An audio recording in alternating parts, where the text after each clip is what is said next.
네, 안녕하세요. 그레이스교에서 진행하는 월요일엔 책을 읽읍시다 시간의 부목사 홍대권입니다. 오늘 하루 또 힘차게 책을 읽으시면서 지식을 쌓으시면서 힘차게 보내실 수 있는 하루가 되시기를 간절히 바랍니다.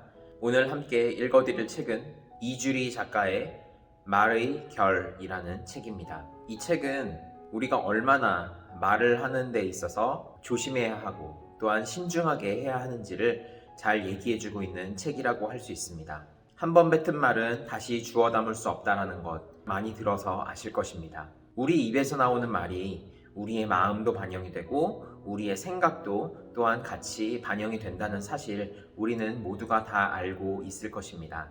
여러분, 프로즌, 겨울 왕국을 기억하시나요? 거기서 언니 엘사는 동생 안나에게 언니가 가진 그 마법적인 재능을 보여주다가 동생을 다치게 합니다. 본의 아니게 했었던 그 행동에 무서움을 알게 되었고 그 무서움을 피해서 도망가서 혼자만의 세상에 갇혀서 살아가게 됐습니다. 이와 마찬가지입니다. 말 또한 다른 사람들에게 본의 아니게 상처로 다가갈 때가 있다는 것입니다. 우리가 내뱉은 말 때문에 어떤 사람은 즐거워하고 어떤 사람은 상처를 받을 수도 있습니다. 특별히 그 상처를 받은 사람은 그 말이 뇌리 깊숙하게 박혀서 두고두고 생각이 날 때도 있다는 것이죠.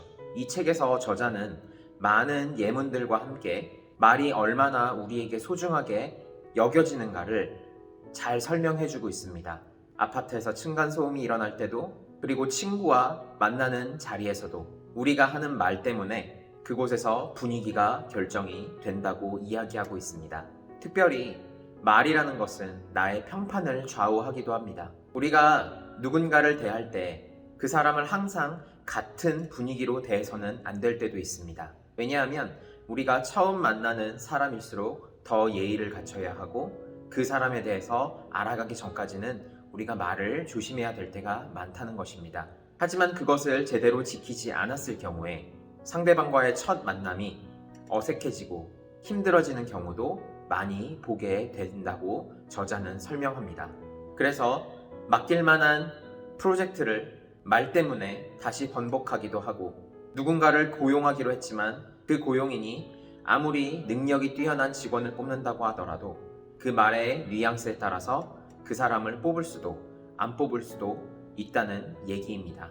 따라서 우리가 하는 그 말에 대해 실수를 줄여나간다면 우리는 충분히 나의 평판을 개선할 수도 있게 된다는 점을 이 책을 통해서 알게 되었습니다. 그리고 이 책에서 굉장히 인상 깊었었던 내용은 우리가 너무나도 말을 많이 할 경우를 얘기할 때였습니다. 40초 이상 말하지 말아라. 우리가 가끔 얘기하다 보면 한 사람이 너무나 오랫동안 얘기하다가 다른 사람의 얘기를 들어줄 기회를 놓치게도 되고 너무 길게 얘기하다 보면 그 설명이 너무나도 장황해지고 나 스스로도 초점을 놓칠 때가 있다고 저자는 설명합니다. 네, 맞습니다. 이 말에 대해서는 저도 굉장히 많이 동의를 하는데요. 친구들이랑 같이 얘기를 하다가 혹은 제가 다니는 그 교회의 학생들과 얘기를 하다가도 내 말이 너무나도 길어지게 돼서 시간은 점점 없어지는데 나와 함께 얘기하고 있는 사람의 얘기는 많이 들어주지 못한 경우가 너무나도 많이 있었습니다. 그때 항상 집에 가서 후회하게 되죠. 아, 내가 왜 내 얘기만 했을까? 다른 사람의 얘기도 같이 들어줬어야 하는데 라는 마음이 항상 든다는 것이죠. 하지만 그때 후회해도 소용은 없습니다. 이미 그 시간은 지나가 버렸고 다음의 시간이 왔을 때 그렇지 말아야 하겠다고 다짐하는 그 마음이 꼭 실천이 되도록 우리는 신경 쓰고 노력해야 한다는 것이죠. 그리고 또 한 가지 인상 깊었었던 것은 제가 우리 아이들을 대할 때도 마찬가지지만 부정적인 말을 사용할 때가 많이 있다는 것입니다. 아이들의 교육적인 부분에서도 안 돼라는 단어보다는 돼라는 단어로 문장을 만들어서 아이들을 이해시키는 게 훨씬 더 좋은 효과 방법이라고 많은 아동 전문가들이 이야기합니다. 아이들뿐만이 아닙니다.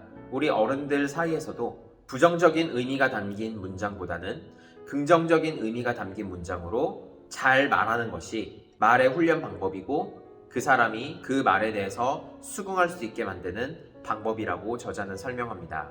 이 말에 대한 뉘앙스로 과학자들이 실험을 한 적이 있었는데요. 그 실험에서는 부정적인 단어를 사용한 사람 그룹, 그리고 긍정적인 단어를 사용한 사람 그룹, 두 그룹으로 나눠서 도로를 걷게 했다고 합니다. 그 길을 걸었을 때 부정적인 단어를 사용했었던 그룹이 긍정적인 단어를 사용했었던 그룹보다 훨씬 더 느리고 힘없게 걸어가게 된다는 것을 발견하게 되었습니다. 그만큼 말의 뉘앙스가, 말의 결이 중요하다는 사실을 우리는 알 수가 있죠.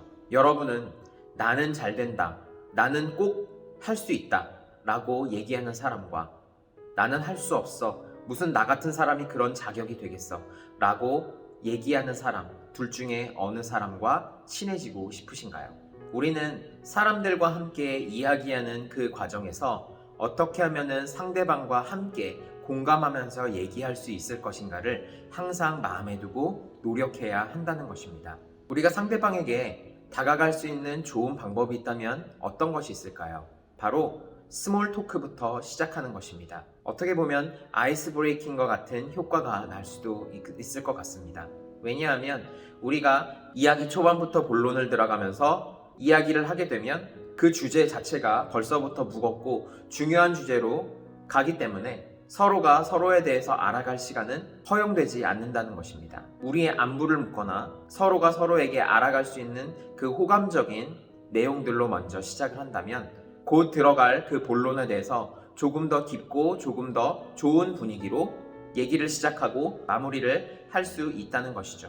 그렇게 했을 때 우리는 서로에 대한 어색함을 줄여갈 수 있습니다. 그리고 말에 대한 실수도 줄여갈 수 있는 것입니다. 우리가 상대방을 어색하게 만드는 대화들은 충분히 피해야 한다는 것을 여러분도 함께 아셨으면 좋겠습니다. 나 혼자만의 얘기가 아니라 상대방과 함께 이야기하고 있다는 그 사실을 우리가 항상 마음 가운데 두어야 합니다. 저자도 그 부분에 대해서 많은 강조를 하고 있었습니다. 그래서 우리가 말을 할 때는 말하는 사람의 취향을 파악할 필요가 있습니다. 흔히 청중 파악이라고 하죠. 내가 중학생에게 얘기할 때와 대학생에게 얘기할 때가 다르듯이 우리가 얘기하는 사람의 그 취향과 얘기하는 사람의 그 대상에 따라서 우리의 말투와 또한 우리가 생각해야 하는 그 부분들을 조금씩은 다르게 접근해야 할 때가 있다는 것입니다.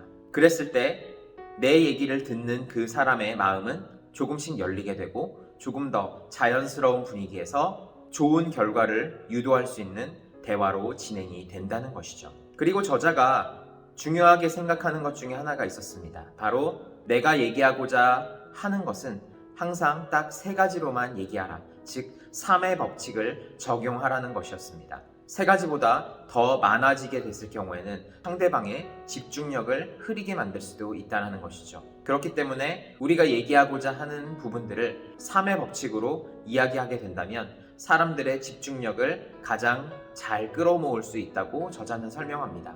네, 여러분, 말에는 힘이 있습니다. 그 말 때문에 사람들을 울게도 하고 웃게도 할 수 있습니다. 여러분께서 하는 말은 상대방을 웃게 만드는 말인가요? 울게 만드는 말인가요? 이 영상을 보고 계신 모든 분들이 모든 사람을 웃고 즐겁게 만들 수 있는 말의 결을 가진 사람들이 되기를 바랍니다. 저자가 얘기하듯이 우리가 얘기하는 것은 나의 본능적인 그런 능력뿐만이 아니라 노력을 통하여서 충분히 연마되어질 수 있는 부분입니다. 그렇기에 오늘도 우리가 살아가면서 누군가와 얘기를 하게 된다면 그것이 가족이 됐든 그것이 나의 직장에서 직장 동료가 됐든 아니면 내 사업처에서 손님을 만나는 것이든 모든 일에 대해서 상대방을 즐겁고 행복하게 만들어줄 수 있는 그 말의 기술을 가지실 수 있는 여러분들이 되실 수 있기를 바랍니다.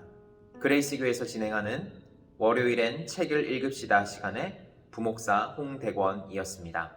오늘 하루도 즐겁고 행복한 하루 보내실 수 있기를 바랍니다. 안녕히 계세요.